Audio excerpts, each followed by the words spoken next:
Bonjour tout le monde, c'est Diane Seri, votre guide de voyage intérieur, thérapeute pour les profils neuroatypiques tels que les hypersensibles, les HPI, les autistes, TSA, mais également pour les TDAH. Voilà. C'est un épisode un peu particulier aujourd'hui.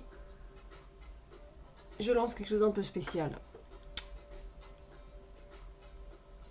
Cette vidéo, c'est Journal d'une autiste. C'est tout frais, donc c'est pas encore hyper facile à assumer, mais je me lance. De toute façon, j'ai rien à perdre. Et vous le savez, j'ai un franc-parler qui dit « j'en ai un peu rien à foutre ». Voilà. Voilà, ça c'est moi. Hein, on retrouve mon énergie. Donc, Journal d'une autiste. Je vais expliquer un petit peu cette vidéo. J'ai besoin d'explorer et d'exprimer, parce que je ne suis pas seule à vivre ça. Il y a d'autres personnes qui vivent ça aussi. J'ai besoin d'exprimer ma remise en question sur toute mon identité. De mon activité également, professionnelle, et de mes désirs dans la vie. On va parler de la pleine lune en Poisson, qui est une lune bleue. Oui, lune bleue. Qui est là pour nous aider à libérer des émotions refoulées. Le Poisson, c'est aussi le signe de l'amour inconditionnel. Donc on apprend à s'aimer soi-même, à aimer les autres. On est dans l'amour du Christ. Poisson, c'est le symbole du Christ. Mais également libérer les tensions refoulées. En gros, on va se prendre dans la face nos véritables désirs et tout ce sur quoi on a été crispé, qui a empêché la manifestation de ces désirs. Et pour moi, c'est beaucoup à voir avec l'identité. Ok.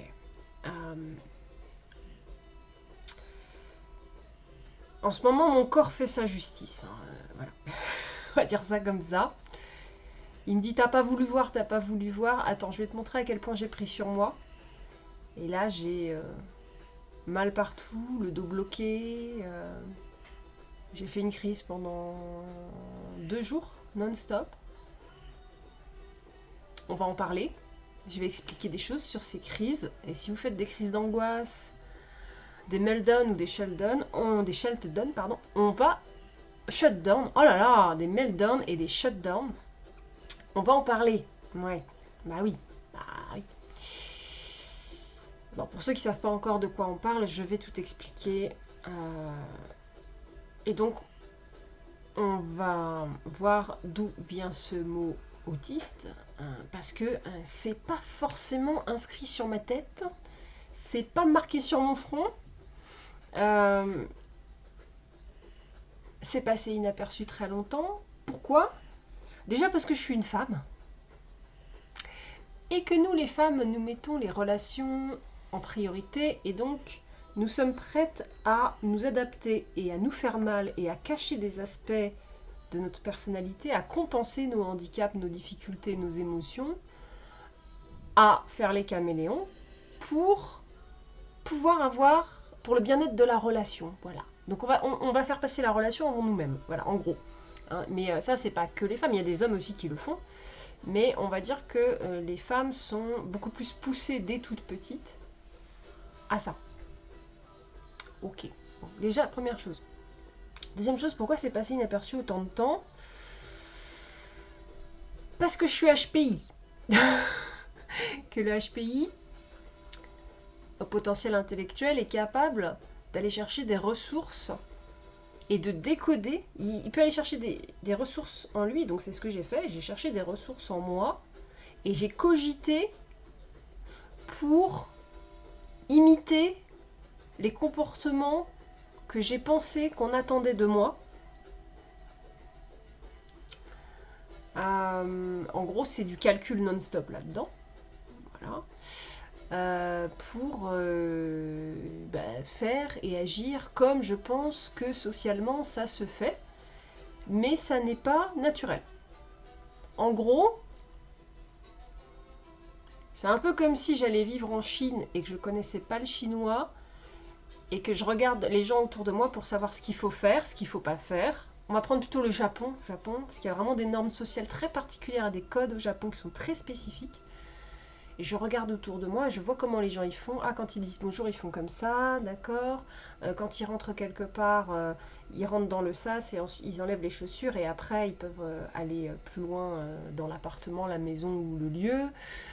Oui, d'accord. Et donc du coup, il y a plein de trucs comme ça que je vais faire parce que j'ai vu les autres le faire, mais pas parce que j'ai le logiciel en moi. J'ai pas le logiciel en moi. Ok.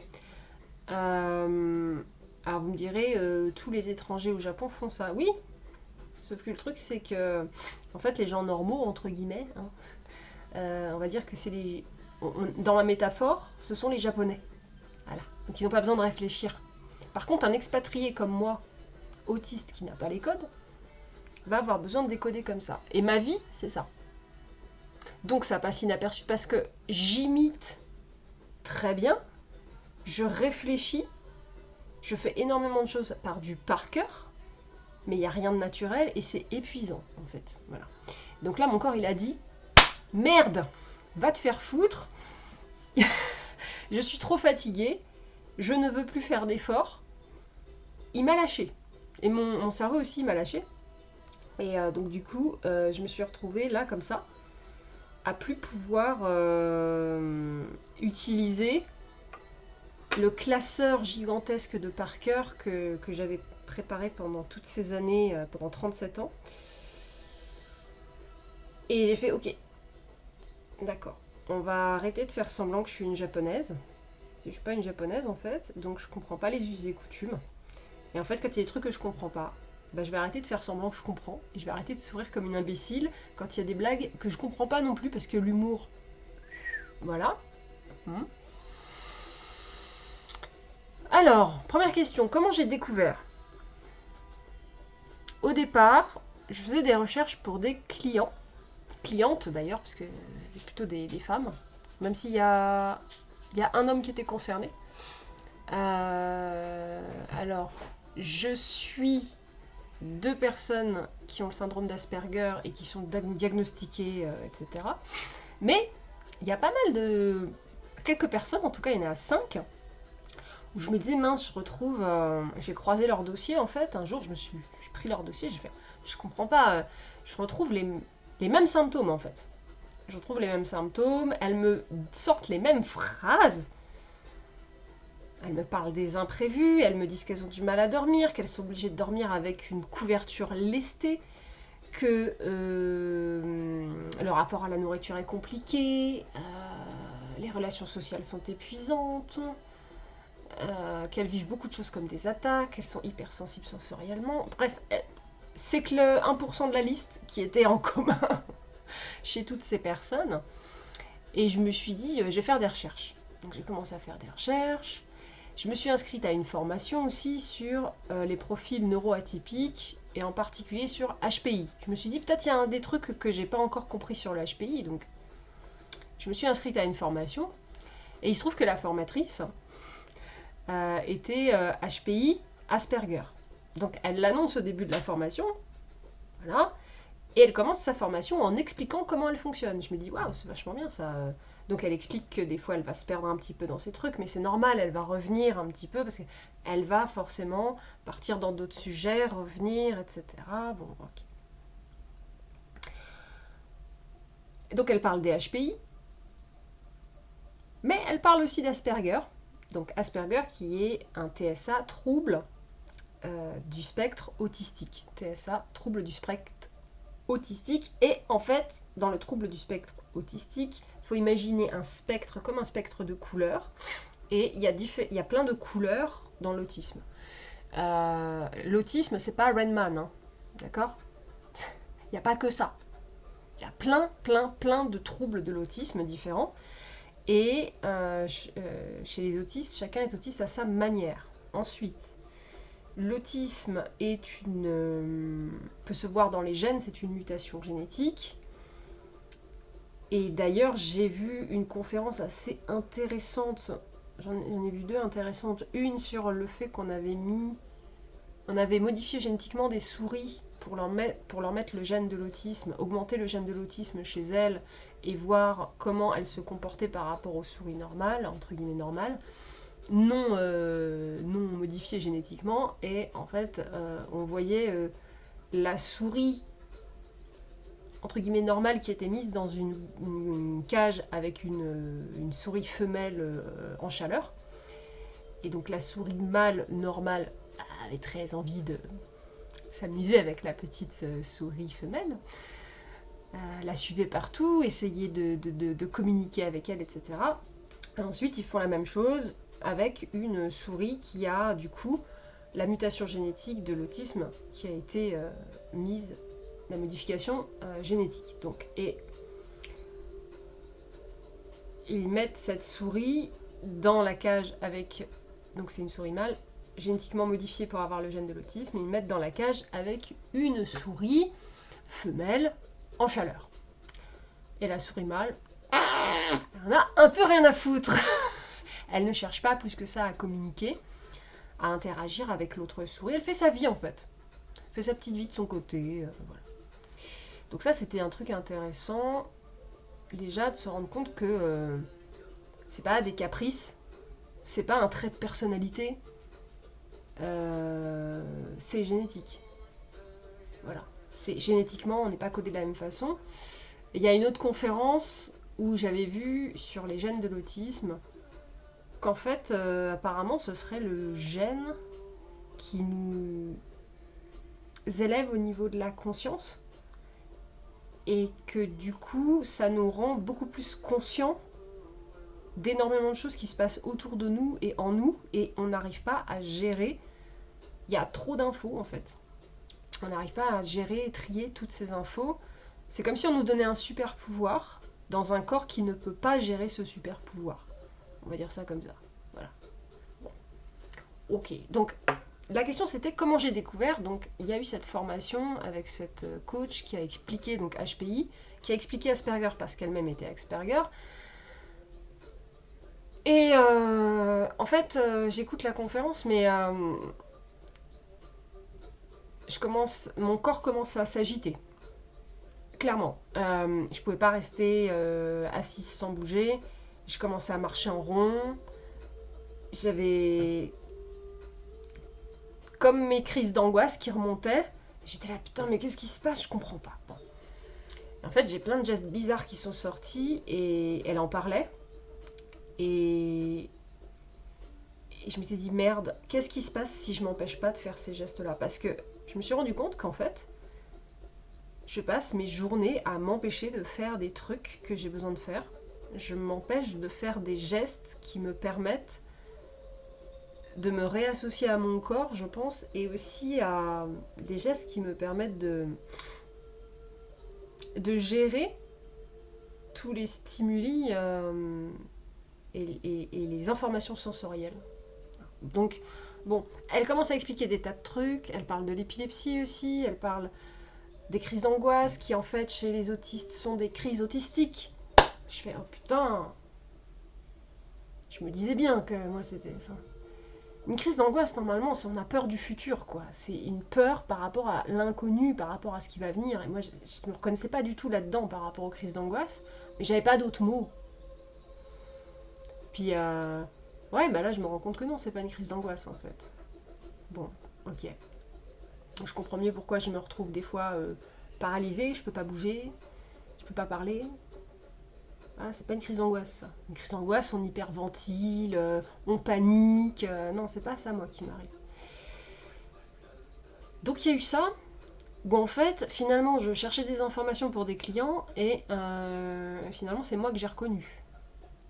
Donc, j'ai regardé, j'ai été à cette conférence d'une coach sur les HPI qui finalement a parlé beaucoup d'Asperger. Je me suis reconnue, j'ai parlé avec des gens. Ensuite, j'ai fait des recherches sur des vidéos et plus je cherchais, plus c'était une évidence. Après, j'ai fait 4 évaluations de tests par rapport au TSA. Asperger est un des troubles du spectre autistique. D'accord. Les 4 évaluations sont revenues positives, et pas qu'un peu, j'étais dans le rouge dans 3 évaluations et dans le orange dans la 4e. Et là, impossible de dormir. Et c'est comme si je me prenais une vague. Toute la nuit, il y a plein de choses qui sont remontées. Pas émotionnellement, mais au niveau de la gestuelle. C'est pas facile pour moi, mais j'ai des gestes, en fait, qui m'aident et que je ne me permets pas de faire, jamais. Et là, c'est comme si mon corps, il avait dit, va te faire foutre. Je fais tous les gestes que je veux. Et il y a eu plein de comportements que je ne connaissais pas, que j'ai découvert plus tard, que j'ai fait, parce que mon corps a dit, va te faire foutre. Voilà.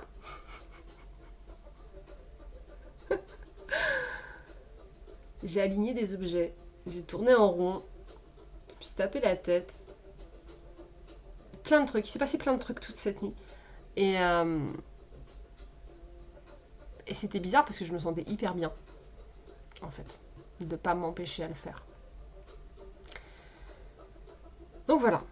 Les signes chez moi, de toute façon, il y aurait beaucoup trop à dire, donc je vais faire une vidéo des signes de l'autisme chez moi. Qu'est-ce que tu fais, Chapi? Chapi fait des bruits. Donc oui, je ferai une vidéo sur les signes de l'autisme que j'ai découvert chez moi.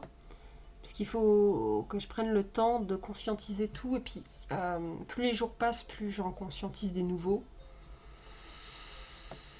Donc il y aura une vidéo là-dessus. On en reparlera plus tard. Mais je vais vous en donner quelques-uns que j'ai identifiés lors de cette conférence et cette fameuse soirée.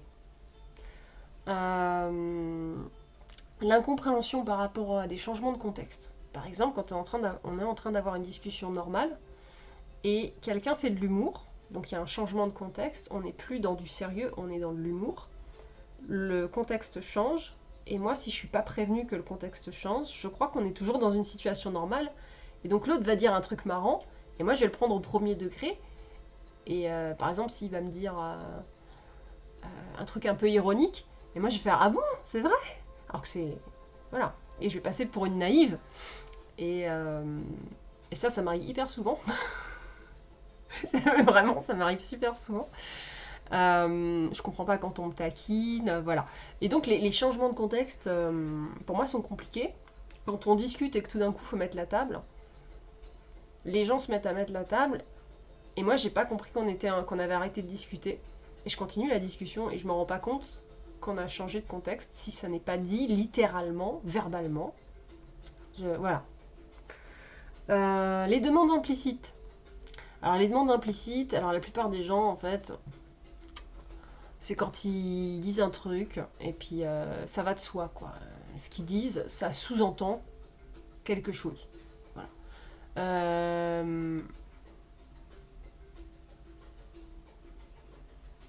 Est-ce que j'aurais un exemple ? Quelqu'un qui envoie un texto à un vieil ami à qui il n'a pas écrit depuis des années, ça va de soi qu'il veut renouer avec cet ami. Voilà, pour la plupart des gens. Et ben en fait, pour moi, non. Pour moi, il a juste envoyé un texto. Ça va pas forcément de soi qu'il veut renouer le contact et redevenir ami avec. Voilà. Donc, ce qui va de soi pour la plupart des gens, donc c'est ça l'implicite. L'implicite, moi, je le comprends pas. Et donc non, pour moi, ça ne va pas de soi. Et donc il y a plein de gens qui essaient de communiquer avec moi comme ça. Et moi, je suis là, ouais, c'est super. Et quelle est ton intention ? Qu'est-ce que tu veux ? Qu'est-ce que tu veux de moi, en fait ? Qu'est-ce que tu veux ? Et les gens, des fois, croient que je les agresse, que je dis, mais qu'est-ce que tu veux ? Et alors que non, c'est tout à fait sincère, et voilà. Les crises sensorielles aussi est un signe que j'ai détecté chez moi. Des fois, j'ai reçu trop d'informations sensorielles dans la journée, trop de bruit, trop de toucher, la sensation des vêtements, les étiquettes, le vent, la présence des gens, des fois, juste la présence des gens, je sens leur énergie et à la fin de la journée, je peux... comment dire? Je sens que je peux plus en fait. Et quand je dis je peux plus, c'est pas juste j'en ai marre, c'est mon corps se bloque entièrement, mon mental se bloque entièrement, je ne peux plus réfléchir, je ne peux plus penser, des fois je ne peux plus parler. Et il faut que je m'isole et que je sorte des stimulations sensorielles. Les gestes, ouais, marcher en rond, mettre les yeux en l'air, voilà, il y a des gestes que j'ai détectés chez moi, taper la tempe, ça j'en ai besoin régulièrement. Je me fais pas mal, hein, je me fais pas mal. Les meltdowns et les shutdowns, j'ai dit qu'on en parlerait. Alors, les meltdowns, c'est quand justement un autiste a eu tellement... En fait, il arrive à saturation d'une discussion ou de trop de stimulation, ou voilà. Il arrive à saturation. Et en fait, ça va sortir sous forme d'une excitation, d'une colère, de gestes. Justement, par exemple, voilà, se taper à répétition la tête, aller courir pendant 2 heures, 3 heures, ce qui n'a pas marché pour moi la dernière fois d'ailleurs. 2 heures de course, rien à foutre, il n'y a rien qui marchait. Et donc, il y a, dans le meltdown, il y a une espèce d'explosion physique. Voilà, c'est une explosion physique. Le shutdown, c'est l'inverse. C'est quand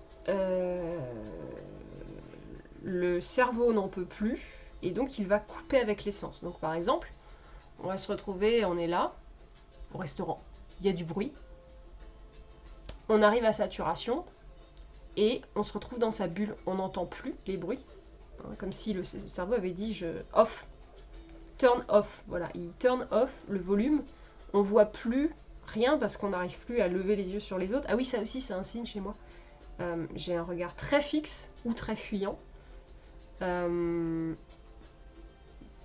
j'ai un regard très fixe uniquement si c'est moi qui ai initié le contact visuel. Si c'est l'autre qui initie le contact visuel, je fuis le regard. Et des fois même je suis les yeux fermés devant les gens en train de parler. C'est un truc... ceux qui ont fait des ateliers avec moi m'ont déjà vu le faire, je pense. Donc le shutdown, c'est en fait je ne vois plus rien, je n'entends plus rien, je suis dans mon monde, je ne peux plus parler, je ne peux plus bouger. La personne est bloquée en fait. Et elle est totalement dans son monde et elle entend plus ce qui se passe à l'extérieur, elle n'arrive plus à se raccrocher en fait à ce qui se passe dehors. Voilà, et c'est comme si le corps, c'est comme si le cerveau avait dit on coupe toutes les informations que le corps et les sens peuvent nous transmettre. Le temps qu'on se calme. Et malheureusement, ça peut durer longtemps. Hein. Pour certaines personnes, ça dure une journée entière. Ils peuvent plus bouger, ils peuvent plus parler, ils peuvent pas regarder, ils peuvent pas... Voilà. Et ils sont dans leur bulle comme ça. D'accord ? Donc le meltdown, c'est l'explosion. Le shutdown, c'est plutôt le fait de plus réussir à être en lien avec l'extérieur. Et moi, je vis un espèce de... C'est un peu un mix des deux. Faut que j'en continue de refaire des recherches là-dessus, parce que moi, c'est pas très très clair, mais... Moi, c'est comme un meltdown, donc j'explose. Mais comme j'ai mes systèmes de caméléon pour retenir l'explosion, j'explose de l'intérieur, et je n'arrive plus à exprimer ce qui se passe.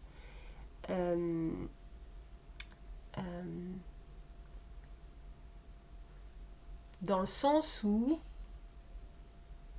J'arrive plus à exprimer ce qui se passe. J'arrive même plus à extérioriser vis-à-vis de moi-même. J'ai besoin de pleurer, j'arrive pas à pleurer, quoi. Et je sens que ça demande, mais je suis enfermée à l'intérieur de moi-même. Voilà, c'est ça. Je suis enfermée à l'intérieur de moi-même, mais j'entends toujours ce qui se passe à l'extérieur.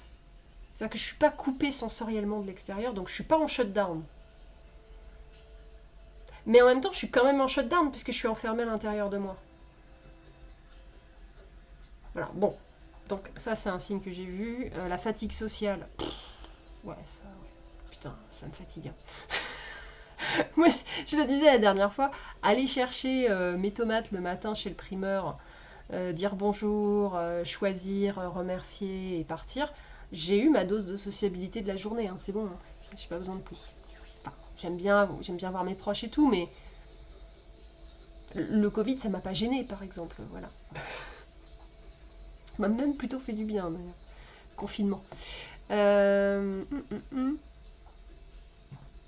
Toujours retenir mes émotions pour ne pas montrer que je suis touchée par un truc qui ne touche pas les autres. Oui. Les gens, quand ils se parlent, normalement, quelqu'un qui agit normalement me fait du mal. D'accord. Ça, c'est quelque chose aussi que j'avais entendu chez mes clientes, qui m'avait mis un peu la puce à l'oreille déjà à l'époque, mais j'avais mis ça de côté. Mais oui, quelqu'un qui agit normalement fait du mal à un autiste, en fait. Si l'autiste n'est pas pris en compte en tant qu'autiste, en fait, on peut pas parler à un autiste comme à quelqu'un de normal, on peut pas interagir avec un autiste comme avec quelqu'un de normal, tout comme on peut pas interagir avec un aveugle, un sourd, ou quelqu'un qui est en fauteuil roulant de façon normale. On prend en compte certaines choses. Hein, on va pas parler, par exemple, à un sourd en étant comme ça. Non, on va parler en articulant parce qu'on sait qu'il va lire sur nos lèvres et en lui faisant bien face et qu'il puisse lire sur les lèvres. Voilà, on articule, donc on fait en sorte que la personne en face puisse nous décoder. Et bien il y a le même effort à faire avec les autistes, c'est-à-dire exprimer clairement ses intentions, expliquer certaines choses et laisser la place à l'autiste pour qu'il pose des questions parce qu'il y a plein de trucs qu'il ne comprend pas. Mais ça fait chier la plupart des gens, il faut dire ce qui est. Et donc du coup, il y en a, leur seule réponse c'est « vas-y, ça me saoule ». Voilà, donc ça c'était un signe que j'ai vu, c'est en fait il y a des choses qui ne toucheront pas d'autres personnes, mais qui pour moi vont me toucher dans le fait d'agir normalement avec moi. J'ai besoin que certaines choses soient prises en compte. Et voilà. Bon, je ne m'étale pas sur le sujet parce que je ferai une vidéo là-dessus. Ah oui. Alors, un truc qui me fatigue dans les interactions sociales, j'ai du mal avec les interactions sociales qui n'ont pas d'utilité, qui n'ont pas de sens. Genre, parler de la pluie et du beau temps, mais ça tu me diras, plein de gens sont comme ça. Non, moi c'est si l'interaction sociale n'a pas d'utilité, c'est même pas du sens, c'est utile. Est-ce que c'est... En fait, pourquoi on se parle là? Oh, mais c'est juste par plaisir. Ah bah ça, je comprends pas. Ça, moi, je comprends pas. On se parle juste par plaisir, Non, on a forcément un truc à régler, en fait. Il y a un problème à régler. Pas par rapport à la relation, mais il y a un truc que nos deux cerveaux sont en train d'essayer de régler entre nous. On parle d'un sujet, on veut s'apprendre des trucs, mais... Ouais, les trucs qui sont pas utiles, je comprends pas. Par exemple, aller au cinéma avec quelqu'un sans débattre du film derrière, je ne sais pas pourquoi on est allé au cinéma à deux. À part pour avoir une connexion. Alors oui, si, par contre au cinéma, moi ce que j'aime bien, c'est là, je me sens connectée avec tout le monde sans avoir besoin de parler. Donc j'adore aller au cinéma parce que c'est un des moments où je me sens le plus connectée avec les gens autour de moi.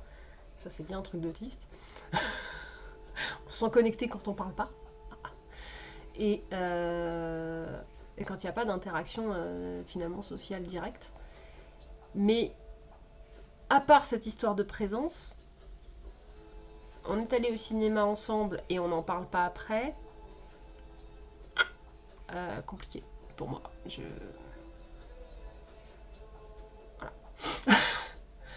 Voilà. Mon image personnelle, j'ai une image forte.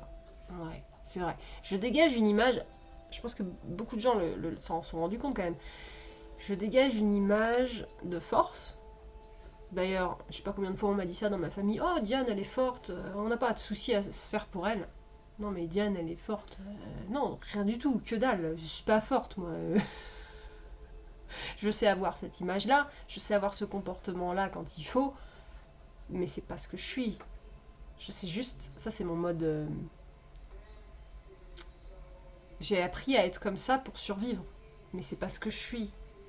Je veux dire, en tant qu'autiste, si j'ai pas un minimum cette image de force, je vais être détruite en 5 secondes. Tous les jours. Par le fait que quelqu'un me frôle en passant à côté de moi dans la rue, par exemple. Parce que moi, ça va m'atteindre énormément. Voilà. Mais c'est pas la réalité. Donc, on dégage dans l'autisme une image de nous qui ne ressemble pas à ce qu'on est. On n'arrive pas à extérioriser ce qu'on est, en fait. D'une, parce qu'on joue les caméléons, mais de deux, aussi parce que y a cette difficulté à être... On a une image déformée de nous-mêmes, en fait. Aussi, je pense, hein, vraiment. Donc, je dégage une image de force, d'assurance, et parfois de condescendance, oui. Alors qu'à l'intérieur, je suis fragile, naïve, bienveillante, chaleureuse. Ah oui, je dégage une image de froideur aussi, alors que je suis extrêmement chaleureuse. Mais les gens qui font de la thérapie avec moi le savent. Les gens qui me connaissent depuis longtemps le savent. Mais surtout les gens qui veulent me connaître. Les gens qui cherchent pas à me connaître plus que ça, ils s'arrêtent à mon image de froideur et basta. Voilà. Tiens, ça m'est arrivé pas plus tard que tout à l'heure. J'ai marqué à un ami. J'ai marqué si tu cherches pas à me comprendre, ça va être compliqué d'être ami, donc c'est à toi de voir. Truc très carré, froid, voilà. Et lui, il m'a écrit ouais, on dirait un entretien d'embauche, c'est pas très naturel tout ça. Alors, gars, t'as pas compris. Naturel, les codes naturels, je les ai pas. Donc me demande pas un truc que je peux pas te donner en fait. Et c'est justement le cœur du problème. Je ne suis pas l'image que je transmets. Voilà. Bon, on va pas passer des 4000 ans là-dessus. Ma panique vis-à-vis des imprévus, quand il y a des changements de programme, quand quelqu'un me dit... tiens, ça m'est arrivé la semaine dernière. Quelqu'un me dit... t'as quelque chose de prévu demain soir? Je fais... à part un peu de sport, non. La personne me dit ah bah moi non plus. Ok, très bien. On change de discussion, on se dit bonne nuit. Et le lendemain, la personne m'écrit c'est toujours ok pour ce soir? Alors regardez bien ma tête là. L'incompréhension totale, voilà. Il faut enregistrer ce truc-là. Si vous avez quelqu'un d'Asperger à côté de vous, elle fera souvent cette tête-là. Genre. Quoi? Parce que pour moi, quelqu'un qui me demande si je suis libre ou pas, ça, c'est pas une invitation. Et donc je lui ai écrit ah, c'était une invitation? Il me fait ouais. Il me fait ça aussi, tu comprends pas? Je suis bah non. Il me fait ah, c'est chaud. Je lui dis oui, il faut être explicite avec moi. Implicite, ça marche pas. Si tu sous-entends en me posant la question t'es libre, t'as quelque chose de prévu ou pas demain? Si ça sous-entend je t'invite à faire un truc avec moi, c'est un sous-entendu, je n'ai pas le logiciel, tu vois, en fait. Voilà. Alors j'apprends. J'apprends en ce moment, justement, je cherche. Je cherche une psy où je crois que les... Mince, comment on dit ceux qui apprennent à parler? Ah, j'ai oublié.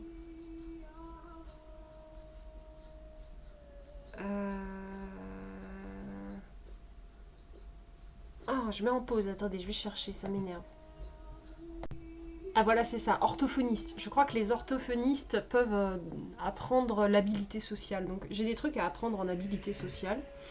Voilà. Bon. Donc ça, c'est un effort que je vais faire. Ok, et je demande aux gens en face de faire un effort eux aussi et que je sois pas toute seule à en faire. Parce que, en fait, je passe mon temps à faire des efforts pour décrypter ce que les gens veulent me dire, mais il faut qu'ils m'aident, parce que sinon, c'est pas la peine. Si je suis toute seule à faire les efforts, moi, je n'y gagne pas grand-chose, en fait.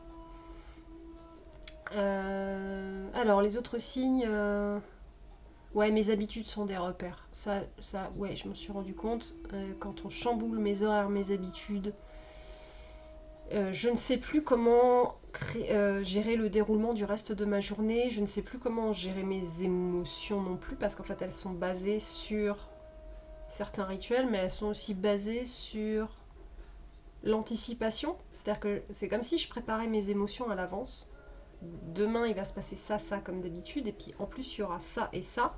Donc émotionnellement, il faut que je me mette dans tel type d'émotion.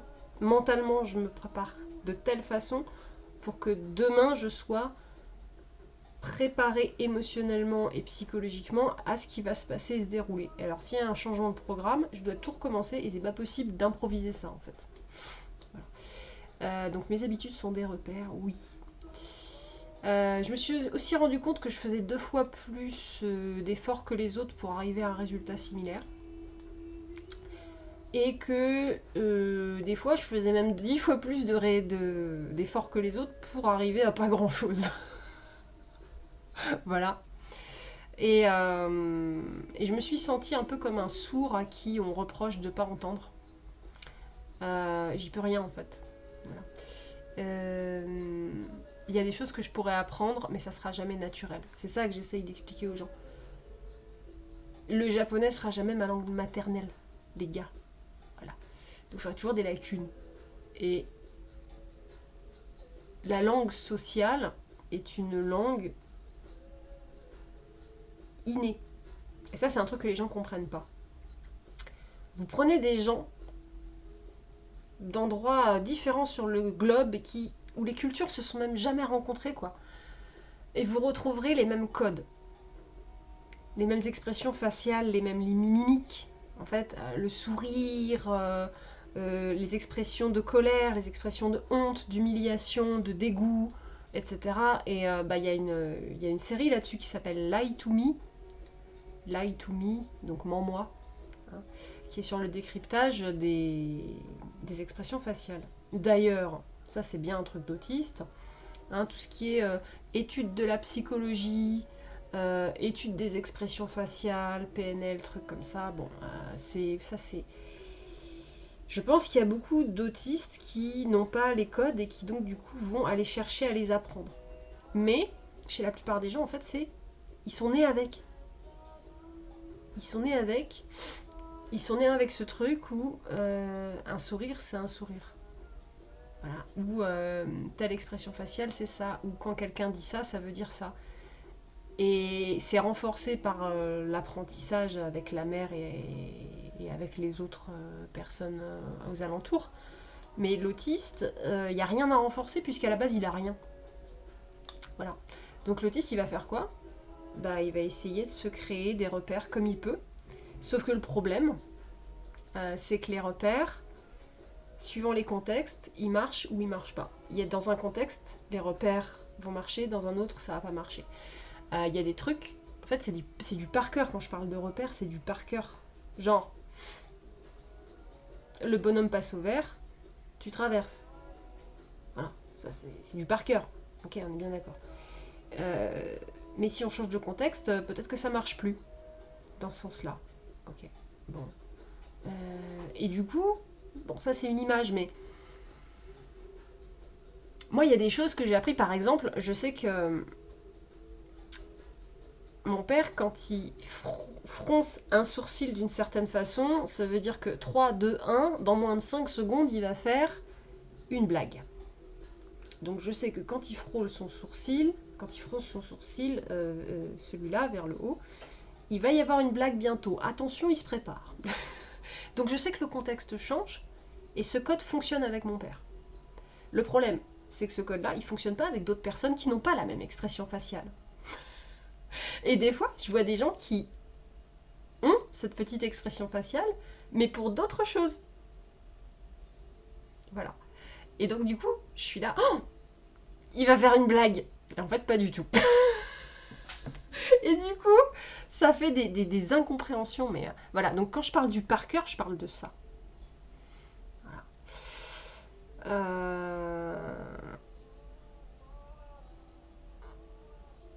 Ouais, Ouais, le par cœur qui s'improvise pas, qui marche pas quand le contexte ou les personnes changent. Voilà. Bon, donc ça c'est en gros les signes que j'ai retrouvés chez moi. Voilà. Et donc du coup, j'ai fait une annonce à ma famille. Je m'attendais... mais truc d'autiste. Ceux qui sont autistes comprendront. J'avais préparé mes... En fait là je loue un appartement. Ok. Et j'avais préparé toutes mes affaires et j'étais prête à déménager parce que je m'étais dit, ma famille, quand ils vont la prendre, ils vont me rejeter. Donc, il faut que je me prépare à changer de département parce que je pourrais pas rester proche de ma famille qui me rejette, ça me fera trop mal. Parce que, comme tous les autistes, j'aime très fort. J'aime très très fort et je m'étais dit, ok, si je suis rejetée, il faut que je dégage parce que je n'arriverai pas à survivre à ça en fait. Donc j'avais préparé mes valises, mes affaires, les croquettes du chien, la voiture. Et il vaille que pourra, quoi. Je savais même pas où j'allais atterrir. Et je m'étais dit, voilà, je vais faire mon annonce à ma famille et je suis prête si jamais ils me rejettent. Et étonnamment, enfin à mon grand étonnement, ça s'est très bien passé. Ça s'est très bien passé, pourquoi ? Parce que j'avais suffisamment fait de recherches pour leur expliquer avec des mots précis et avec des exemples de la vie de tous les jours où ça posait problème. Et du coup, il y a plein d'incompréhensions qui ont été dissipées. Mes parents se sont rendus compte aussi qu'il y avait plein de choses qui faisaient qui étaient vécues extrêmement mal de ma part. En gros, ils se sont dit ah ouais, si on avait su, on n'aurait pas fait ça quand même. Oh putain, on est allé un peu loin là, mais on savait pas. Bah oui, je dis oui, je vous en veux pas, vous saviez pas. Voilà. Et moi j'avais aussi des choses à réparer parce que avec ma difficulté à interpréter les intentions des gens et à comprendre ce qu'ils veulent dire et où ils veulent en venir, j'ai dû revenir sur plein d'interprétations que j'ai faites. Et donc, par exemple, quand quelqu'un me taquine, moi, la première chose que je ressens, c'est du malaise, parce que je comprends pas. Je suis là, mais pourquoi il m'embête ? Voilà. Donc, je me sens pas bien. Donc, je me dis, je me sens pas bien. Il doit le voir que je me sens pas bien. Alors qu'en fait, il le voit pas forcément. Ou alors, il le voit, mais il fait pas le lien. Et donc, quand quelqu'un me taquine, le premier truc qui me vient, c'est... il cherche à me déstabiliser, c'est obligé. Je me dis, c'est une attaque, il se moque de moi, il veut me manipuler. Voilà, je pars très vite là-dedans. Et en tout dernier, dans la 30e possibilité de ma longue liste de tentatives d'interprétation, j'ai... en fait, il veut créer du lien par la plaisanterie. Mais ça arrive en dernier. Et donc, il y a plein de choses sur lesquelles j'ai dû revenir et dire, voilà, je suis désolée parce qu'en fait, il y a plein de trucs, des interactions qu'on a eues ensemble, des échanges, et je me suis sentie attaquée, agressée, et j'ai pensé que vous faisiez exprès, toutes ces années. Parce que moi, ça m'agresse, en fait, quand on me taquine et que je comprends pas. Et pour moi, ça me paraît évident que l'autre le voit, que je ne comprends pas. Voilà. Et donc, voilà, donc j'ai eu beaucoup de choses aussi à me pardonner, à me faire pardonner et à pardonner, tout court aussi. Voilà, donc ça a été tout un truc pour comprendre les incompréhensions, etc. Et c'est vrai qu'il y a eu un truc de ouf, mon père m'entraîne au golf et... juste avant de lui faire l'annonce, j'ai explosé en fait. C'est qu'à un moment, il m'a donné 5 conseils d'un coup, 2 critiques et une instruction, 2, je sais plus. Enfin bon, c'était trop d'infos d'un coup, quoi. À un moment, moi, fais ci, fais ça, tes pieds, ton truc, ton machin. En même temps, il y a l'oiseau au-dessus qui est en train de voler. Donc, moi, je suis à fond dedans. J'entends les discussions des mecs à côté. Je sens le vent sur ma peau. J'arrive pas à trier les infos. Tout arrive à la même mesure. Et là, je me suis retrouvée perdue. Et en fait, au lieu d'exploser de colère comme j'aurais pu faire avant, ou de partir, j'ai fait mes gestes et je me suis renfermée sur moi, en fait. Et là, mon père, il a fait « Oh, oh, il se passe quoi, là ?» Il avait jamais vu ça. Il avait jamais vu ça chez moi. Il a fait « Oh !» Il a rien dit. Je l'ai plus entendu me faire des critiques, des trucs, des machins, me dire tiens ton club comme ça, fais ci, tes pieds sont pas alignés. Après derrière il a fait ouh, il s'est passé un truc là, ouh, je suis allée trop loin, je sais pas ce qui s'est passé, mais voilà. Et je fais l'annonce dans l'après-midi. Et ça a été un moment clé en fait, pour moi, d'arrêter de faire semblant. D'arrêter de faire semblant que. D'arrêter de prendre sur moi. Et de faire cet effort de me contenir et de me canaliser dans une situation où je suis vraiment très très agressée, même si c'est pas l'intention de l'autre, je suis très très très agressée. Voilà. Et là j'ai laissé, j'ai dit, tu sais quoi mon corps, vas-y, exprime ce que t'as exprimé. Oh putain. Ah c'était chou. J'ai pas crié, j'ai pas tout ça, mais j'ai fait des gestes très très bizarres. Ouais. Donc voilà. Voilà. Donc pleine lune en poisson en ce moment, lune bleue, libérer les émotions, les tensions refoulées. Je sors tout juste de 2 jours de crise, où j'ai même dû repousser un atelier sur l'identité avec mes clients. Un atelier de numérologie et de lecture d'âme. J'étais incapable de absolument rien faire pendant 2 jours. Et quand je dis rien faire, c'était vraiment... En fait, c'est un enfer pendant 2 jours. Voilà. Un enfer où on peut rien faire. Voilà. J'étais dans un enfermement. Voilà.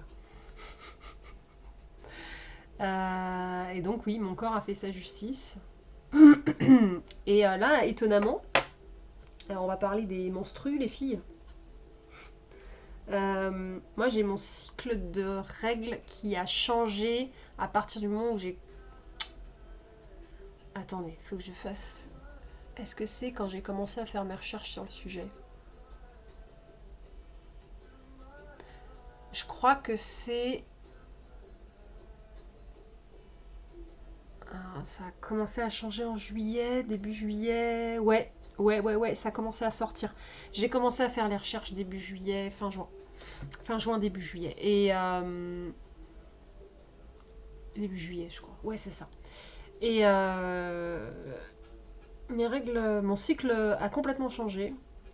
Normalement, j'étais calée sur les pleines lunes. Et là, tout d'un coup, mes règles, elles ont dit on va durer 15 jours et puis on va complètement décaler tes cycles et tu seras calée sur les nouvelles lunes. Bon, j'ai fait ok. J'ai eu des règles très abondantes et très douloureuses pendant 2 mois.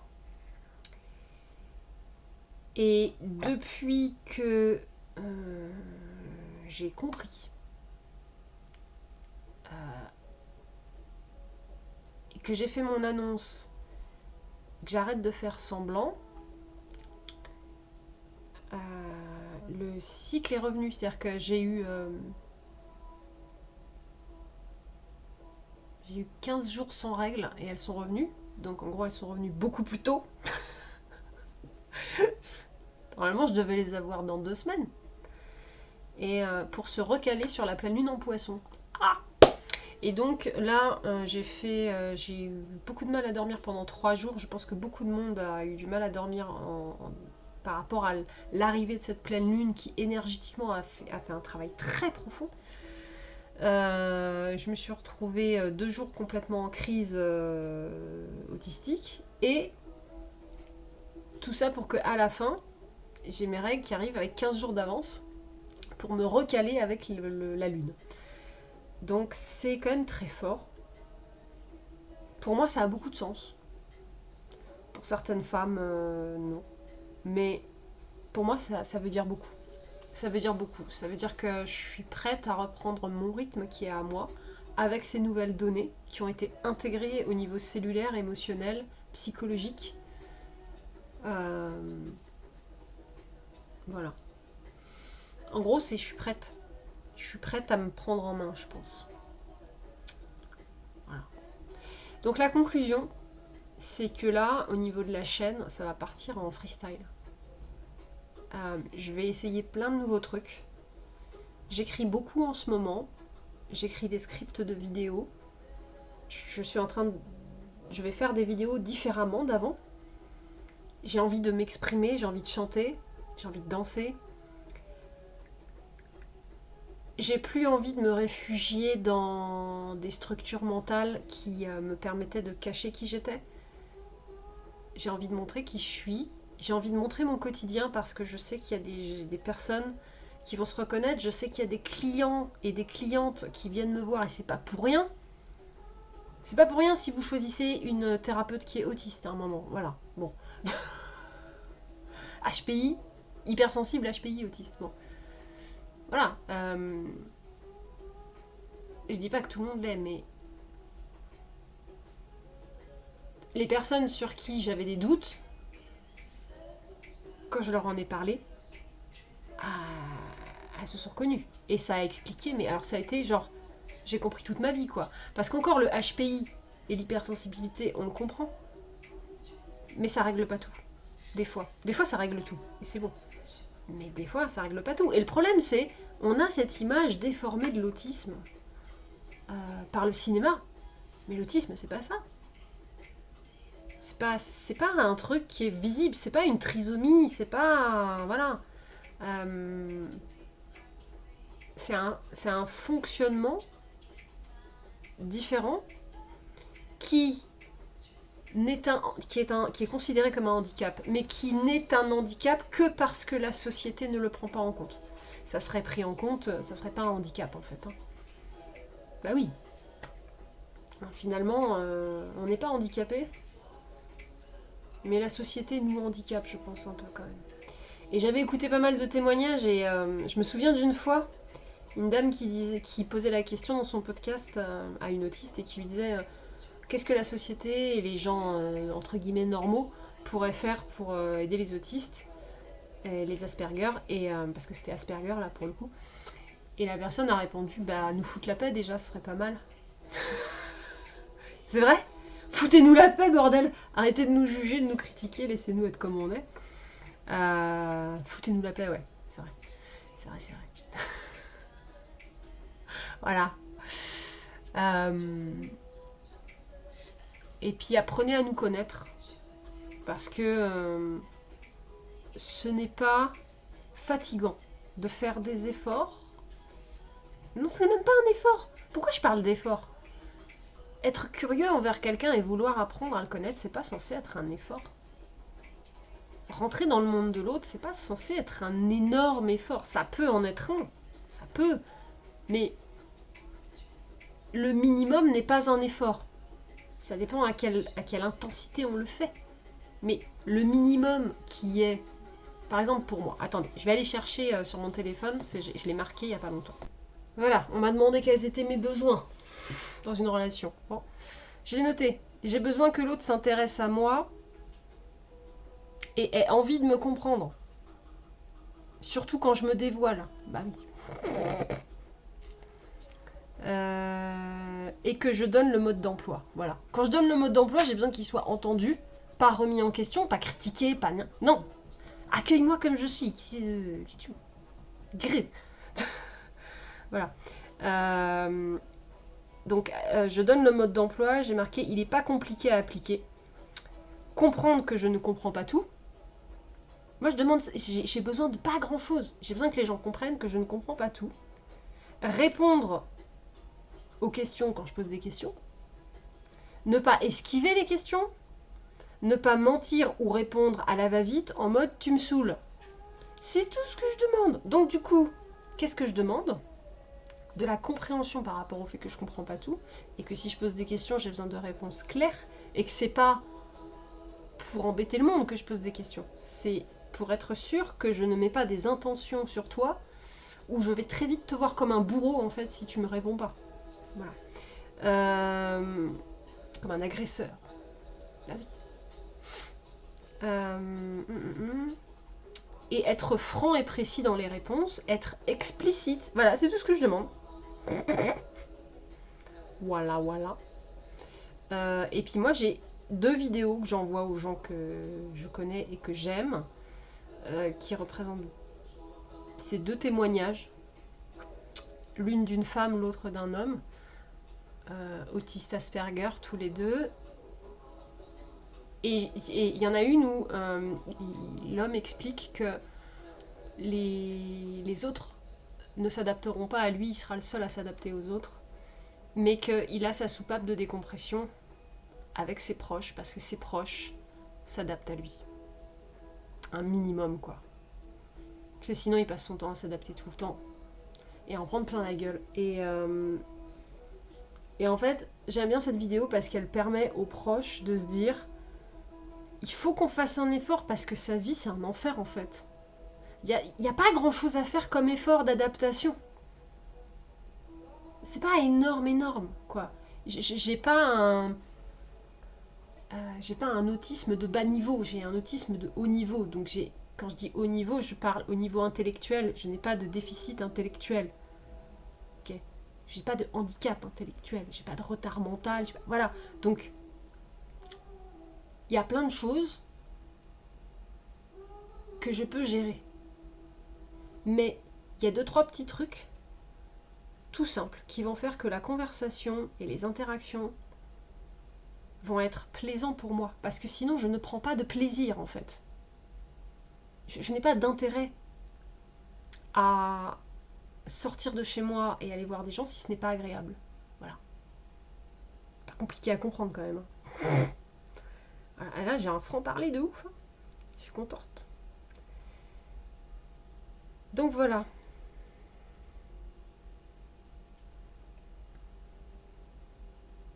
Ah, j'avais fait une sacrée liste aussi.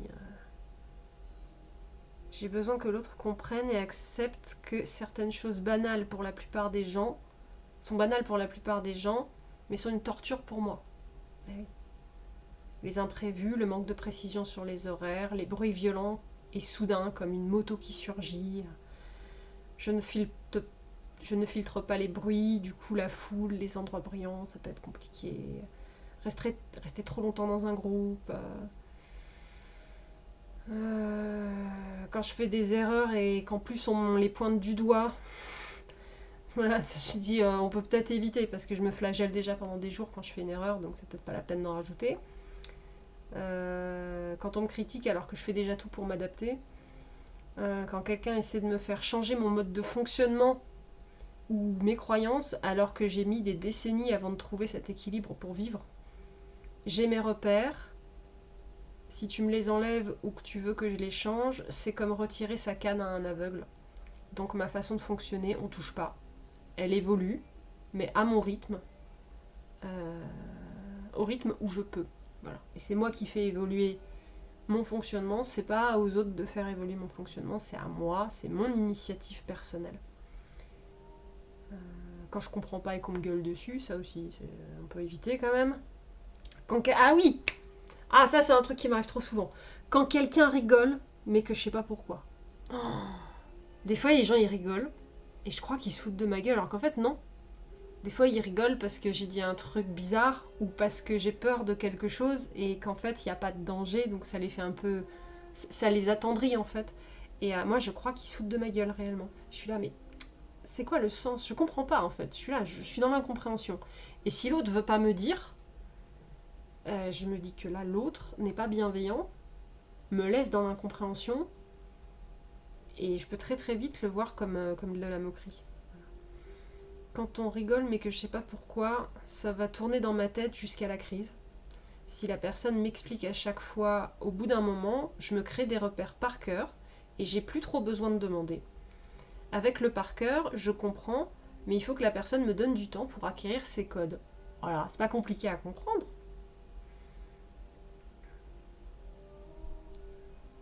Voilà. J'ai déballé.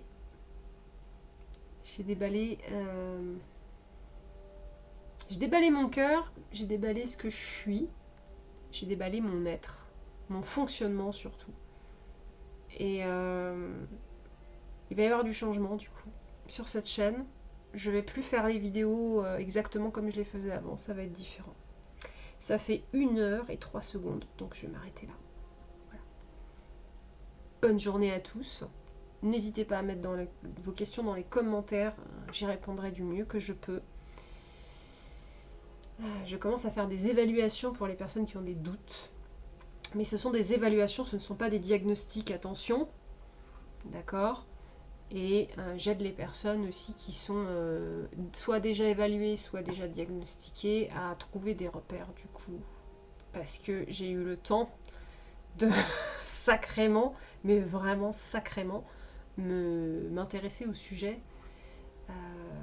C'est devenu une obsession. Hein. D'ailleurs, ah oui, bah tiens, ça faisait partie des signes, ça. Un signe important, c'est les intérêts... Ah, j'ai oublié comment ils appellent ça. Ça a un nom. Les intérêts spécifiques.